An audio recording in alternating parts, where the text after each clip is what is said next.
नमस्कार दोस्तों। श्राद्ध क्या है?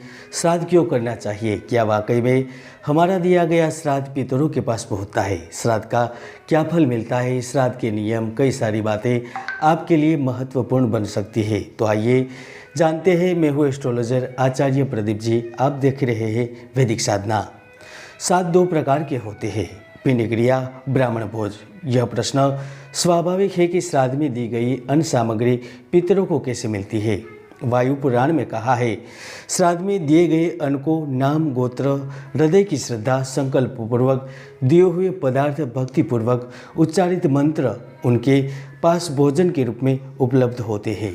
मनुस्मृति में भी कहा है, श्राद्ध में निमंत्रण ब्राह्मण में पितर गुप्त रूप से प्राणवायु की भांति उनके साथ भोजन करते हैं। मृत्यु के पश्चात पितर सूक्ष्म शरीरधारी होते हैं, इसलिए यह दिखाई नहीं देते। सूक्ष्म शरीरधारी पितर मनुष्यों से छिपे होते हैं। श्राद्ध तिथि पर पितरों का स्मरण कर गाय को घास खिलाने से भी श्राद्ध की पूर्ति होती है। यह व्यवस्था पद्म पुराण ने दी है। यह भी संभव न हो तो इसके अलावा भी श्राद्धकर्ता एकांत में जाकर पितरों का स्मरण कर दोनों हाथ जोड़कर पितरों से प्रार्थना करे।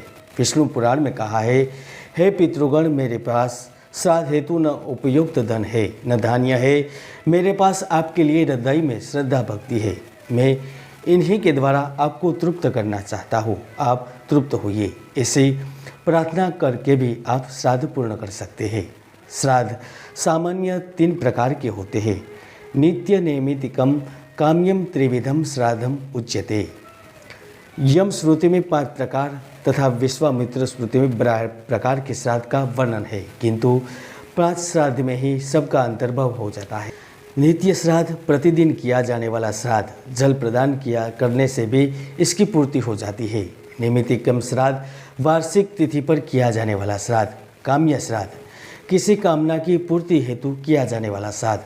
वृद्धि श्राद्ध यानी कि नांदी श्राद्ध मांगलिक कार्य, विवाह आदि कार्यों में किया जाने वाला श्राद्ध। पावर्ण श्राद्ध पितृपक्ष, अमावस्या आदि पर्व पर किया जाने वाला श्राद्ध। श्राद्ध कर्म से मनुष्य को पितृदोष ऋण से मुक्ति के साथ जीवन में सुख शांति तो प्राप्त होती है, अपितु परलोक भी सुधरता है। पिता धर्म, पिता स्वर्ग, पिता ही परमं तपः। पितरे प्रीतमापन्ने प्रियन्ते सर्वदेवता। सर्वतीर्थमयी माता, सर्वदेवमयः पिता। मातरः पितर तस्मात् सर्वयत्नेन पूजयेत्। इस सृष्टि में हर चीज़ का अथवा प्राणी का जोड़ा है।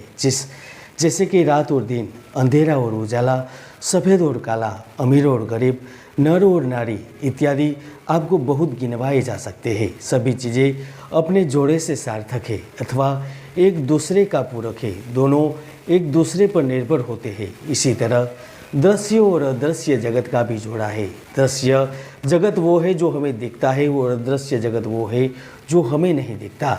ये भी एक दूसरे पर निर्भर है और एक दूसरे के पूरक है। मित्रों, पितृलोक भी अदृश्य जगत का हिस्सा है और अपनी सक्रियता के लिए दृश्य जगत के श्राद्ध पर निर्भर है।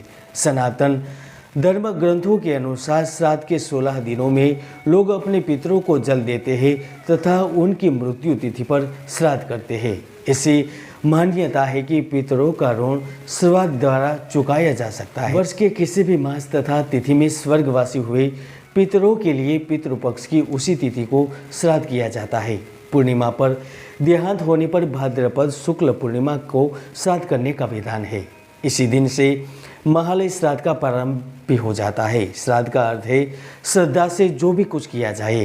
पितृपक्ष में श्राद्ध करने से पितृगण वर्ष भर तक प्रसन्न रहते हैं। धर्म शास्त्रों में कहा गया है कि पितरों को दान करने वाला, पिंडदान करने वाला गृहस्थ दीर्घायु, पुत्र पौत्रादि, यश, स्वर्ग, पुष्टि, बल, लक्ष्मी, पशु, सुख साधन तथा धन धान्य आदि की प्राप्ति करता है। श्राद्ध में पितरों को आशा रहती है कि हमारे पुत्र पौत्रादि हमें पिंडदान तथा तिलांजलि प्रदान करे, हमें संतुष्ट करे। इसी आशा के साथ वे पितृलोक से पृथ्वी लोक पर आते हैं। यही कारण है कि हिंदू धर्मशास्त्रों में प्रत्येक हिंदू गृहस्थ को पितृपक्ष में श्राद्ध अवश्य रूप में करने के लिए कहा गया है। श्राद्ध से जुड़ी हुई कई ऐसी बातें हैं जो बहुत कम लोग जानते हैं, मगर ये बातें श्राद्ध करने से पूर्व जान लेना बहुत आवश्यक है, क्योंकि कई बार विधि पूर्वक श्राद्ध न करने से पितृ नाराज भी होते हैं। आज हम आपको श्राद्ध से जुड़ी कुछ विशेष बातें बता रहे हैं जो इस प्रकार है। श्राद्ध कर्म में गाय का घी, दूध या दही काम में लेना चाहिए। 10 दिन के अंदर बछड़े को जन्म देने वाली गाय के दूध का उपयोग श्राद्ध में नहीं करना चाहिए। श्राद्ध में चांदी के बर्तनों का उपयोग दान पुण्यदायक तो है, लेकिन राक्षसों का नाश करने वाला भी माना गया है। पितरों के लिए चांदी के बर्तन में सिर्फ पानी ही दिए जाए तो वह अक्षय तृप्तिकारक होता है। पितरों के लिए अर्घ्य, पिंड और भोजन के बर्तन भी चांदी के हो तो वो श्रेष्ठ माना जाता है। श्राद्ध में ब्राह्मणों को भोजन करवाते समय परोसने के बर्तन दोनों हाथों से पकड़ कर लाने चाहिए। बस आज के लिए श्राद्ध से जुड़ी हुई इतनी ही जानकारी। अगले वीडियो में मैं कोशिश करूँगा श्राद्ध के बारे में और कुछ बताने के लिए। तब तक के लिए नमस्कार। जय गिरनारी।